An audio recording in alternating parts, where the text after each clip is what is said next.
Hello बच्चों, चलिए प्रश्न को पढ़ते हैं। किसी अम्ल का मूलानुपाती सूत्र CH2O2 है। अम्ल का संभावित अणु सूत्र है।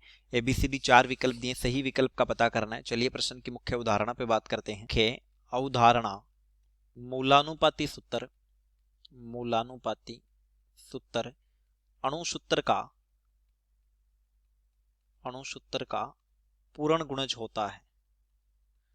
पूर्ण गुणज होता है यानी जो पूर्णांक n होगा इसका मान होगा अणु भार बटा मूलानुपाती सूत्र भार।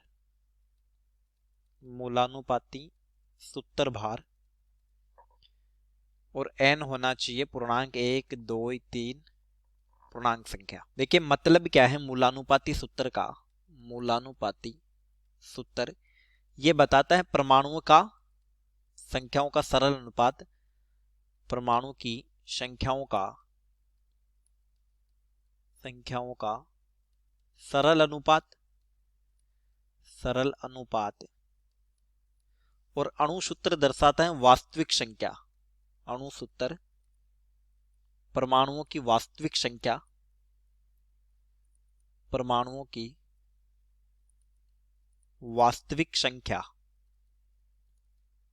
अब हमें मूलानुपाती सूत्र दिया है CH2O2, तो यहां पर परमाणुओं की संख्याओं का सरल अनुपात हो जाएगा कार्बन, हाइड्रोजन, ऑक्सीजन 1:2:2। अब अणु सूत्र में संपूर्ण संख्या होनी चाहिए लेकिन इसी अनुपात में होनी चाहिए। तो देखिए A विकल्प में दिया है C2H4O2 यानी ये हो गया 1:4:2। तो यहां पर हल करने पर हो गया ये 1:2:1। तो ये भी नहीं होगा। बी में दिया है 3:6:4, ये भी नहीं होगा। सी का हम सरल अनुपात देखें तो देखिए ये दिया है सी में यानी कि 1:1:2, तो ये भी नहीं होगा। डी दिया है 1:2:2 यानी कि CH2O2, तो यहां पर n का मान जो पूर्णांक संख्या है वो 1 हो जाएगी। तो सही विकल्प हो जाता है उत्तर डी। चलिए उम्मीद करता हूं प्रश्न समझ आया होगा। धन्यवाद।